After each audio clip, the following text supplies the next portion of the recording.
فأعوذ بالله من الشيطان الرجيم بسم الله الرحمن الرحيم نحمده ونصلي على رسوله الكريم اللهم صل على سيدنا محمد وعلى إمام مهدي رحمة للعالمين وآله وسلم।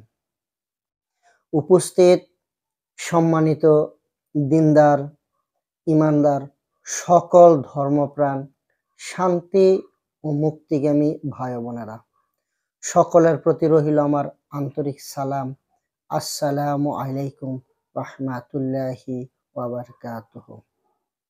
প্রিয় সুধী, দেশ ও দেশের বাহিরে যারা আমার এই ভিডিও দেখছেন, সকলের প্রতি রহিল আমার আন্তরিক মোবারকবাদ।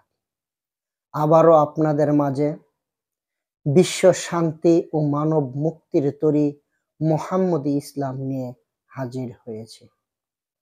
আজকের ভিডিওর বিষয়বস্তু হলো কার মৃত্যু ও বিচার হবে। আমি আবারও বলছি, কার মৃত্যু ও বিচার হবে, জীবাত্মার না পরমাত্মার?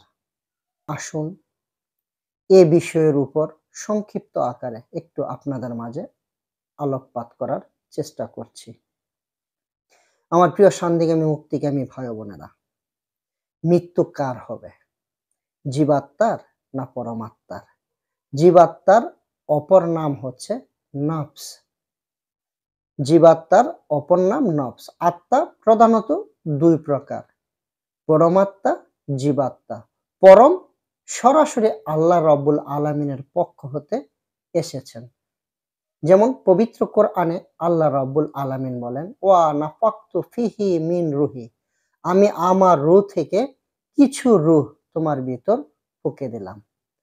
অর্থাৎ আল্লাহ রাব্বুল আলামিনের এই রূহ যতক্ষণ আমার আপনার ভিতর আছে, আমি আপনি জিন্দা। আর যখন এটা চলে যাবে তখন আমি মৃত্যু। আর এই অবস্থায় যখন রূহ চলে যায় তখন আমরা বলে থাকি ইন্না লিল্লাহি ওয়া ইন্না ইলাইহি রাজিউন। অর্থাৎ যখন পরম আত্মা আমার আপনার মধ্য থেকে চলে যায় তখনই এই দোয়াটা সবাই করে থাকে।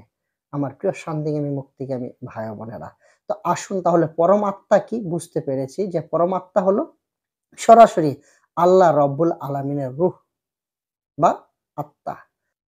তাহলে আল্লাহ রাব্বুল আলামিনের তো কোনো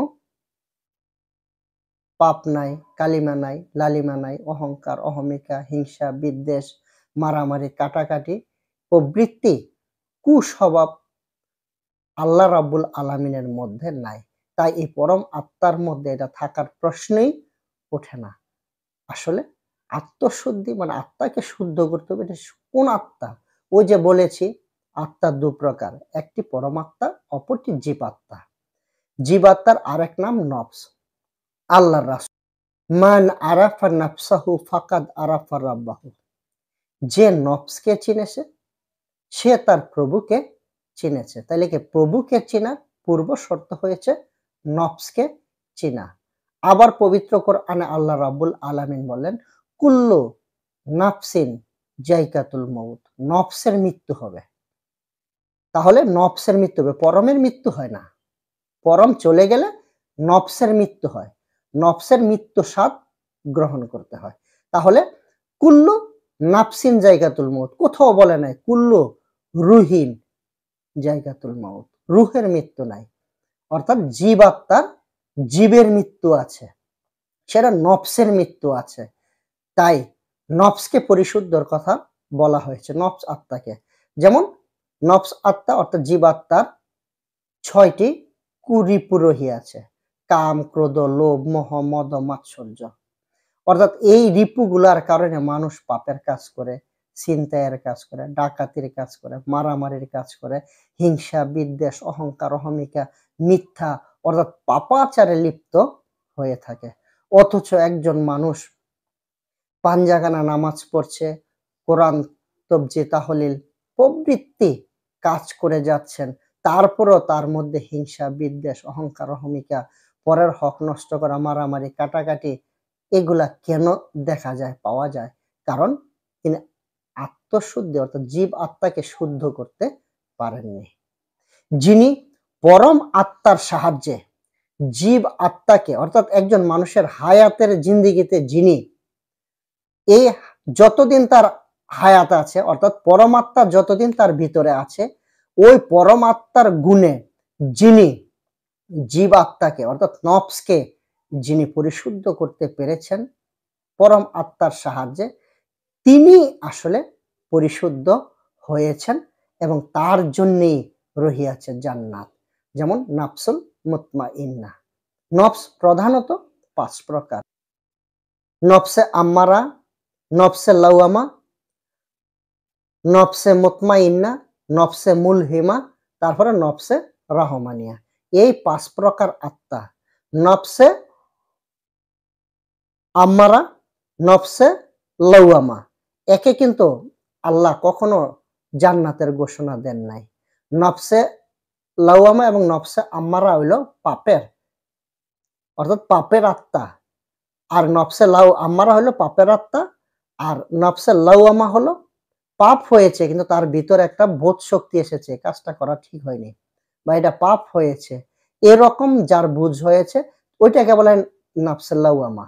এই ২ প্রকার অবস্থানে যদি কোনো নফস মৃত্যুবরণ করে, মৃত্যুর স্বাদ গ্রহণ করে, ওই নফসকেই জাহান্নামে যেতে হবে অর্থাৎ শাস্তি পেতে হবে। যতক্ষণ না পর্যন্ত এই নফস নাফসুল মুতমাইন্নার স্তরে না যাবে। নাফসুল মুতমাইন্না কি পরিশুদ্ধ আত্মা। আর একমাত্র নাফসুল মুতমাইন্না কি জান্নাতের ঘোষণা দিয়েছেন আল্লাহ রাব্বুল আলামিন। আমার প্রিয় শান্তিকামী মুক্তিকামী ভাই বোনেরা, তাহলে কিভাবে এই নফসকে আমরা পরিশুদ্ধ করব? এই নফসকে পরিশুদ্ধ করতে হলে একজন সত্য মানুষের সন্ধান করতে হবে।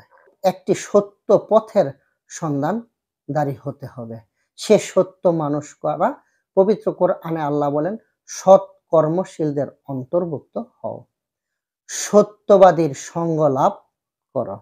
আমার প্রিয় শান্তিকামী মুক্তিকামী ভাই বোনেরা, সত্যবাদীর সত্য পথ ছাড়া আমরা কখনই জান্নাত বা শান্তি পেতে পারি না। শান্তি পেতে হলে একজন সত্যবাদী লোকের সংস্পর্শে যেতে হবে। যদি আমরা পরিশুদ্ধ আত্মায় অর্থাৎ নাফসুল মুতমাইন্নার স্তরে যেতে না পারি, সে আত্মাটাই জাহান্নামী হবে অর্থাৎ শাস্তি ভোগ করতে হবে।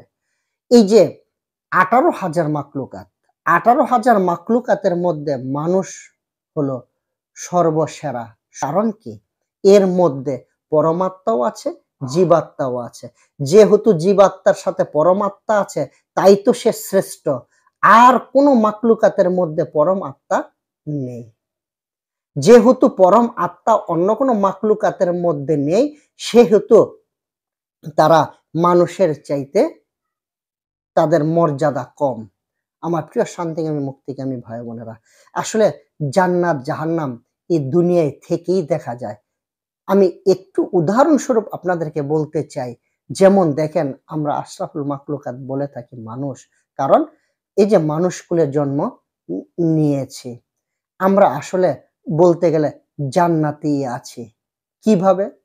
আজকে দেখেন, আমি যদি একটা রাস্তার কীট হয়ে আসতাম, যেমন রাস্তায় কত পোকামাকড় আমরা দেখতে পাই, তাই নয় কি? ওই পোকামাকড়টা কি জীবন্ত নয়, জীব নয়? তার ভিতর কি প্রাণ আছে না? এখন যেহেতু তার ভিতর প্রাণ আছে, তার ভিতর পরমাত্মা নাই, সে জীবাত্মার প্রভাবে প্রভাবিত। আর সে জীবাত্মার শক্তিতেই চলতেছে। এখন আমার চাইতে সে কি কষ্টে আছে না? গরু, ছাগল, হাঁস, মুরগি, গাছপালা, তাদেরও তো প্রাণ আছে। আজকে আমি যদি ওই তাদের মতো হতাম, তাহলে কি আমি কষ্টের ভিতর থাকতাম না? তাহলে কি বুঝা যাচ্ছে না যে আমি তাদের চাইতে শান্তিতে আছি? শান্তি মানে কি? জান্নাত, বেহেশত। আমার প্রিয় শান্তিকামী মুক্তিকামী ভাই বোনেরা, আবার মৃত্যুর পর কোন শান্তির কথা ভাবছি?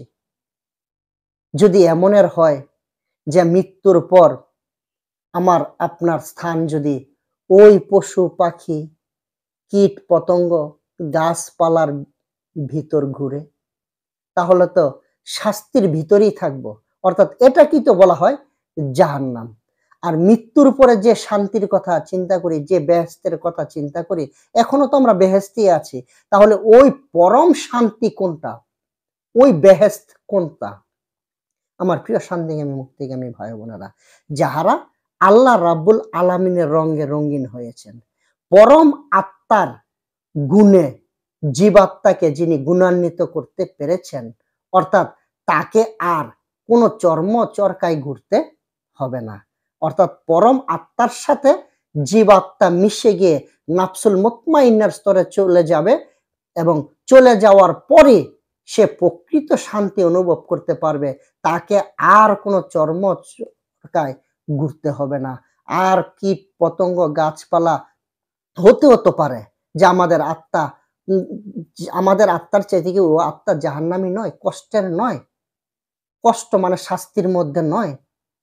সুফি সাধকগণ বলে থাকেন, মানুষ ব্যতীত জগতে যত কিছু প্রাণ আছে তারা জাহান্নামের মাঝেই আছেন, অর্থাৎ শাস্তি ভোগের মাঝেই আছেন। সুফি সাধকগণ বলে থাকেন। আমার প্রিয় শান্তিকামী মুক্তিকামী ভাই বোনেরা, আসুন আমার আপনার যেন এমন না হয়। তাই হায়াতের জিন্দেগিতে একজন পরিশুদ্ধ সৎকর্মশীল সত্যবাদীর সঙ্গ লাভ করি। এই ফিতনা ফাসাদের যুগে আমি আপনাদেরকে বলতে চাই, আসুন মুহাম্মদী ইসলামে শামিল হয়ে আত্মশুদ্ধি, দিল জিন্দা, নামাজে হুজুরি, আশেকে রাসূল হয়ে যেন মৃত্যু লাভ করতে পারি। তাই আসুন আমার এই ভিডিও নিয়মিত আপনারা দেখুন এবং অপরকে দেখার সুযোগ করে দিন। এ বলে আমি আমার সংক্ষিপ্ত আলোচনা আজকের মতো এখানেই শেষ করছি। আসসালামু আলাইকুম রাহমাতুল্লাহি ওয়া বারাকাতুহু।